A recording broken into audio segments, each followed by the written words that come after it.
Huwag maging mapagmataas kung meron ka ngayon. Huwag mangmata ng kapwa mo kung alam mong mas nakakaangat ka kaysa sa kanya. Tulad nga ng kasabihan, bilog ang mundo.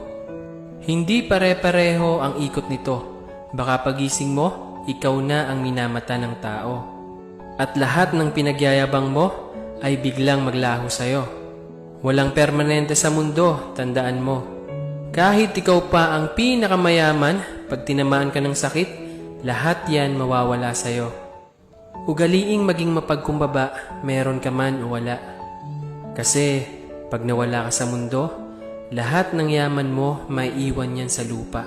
Ikaw lang ang mawawala.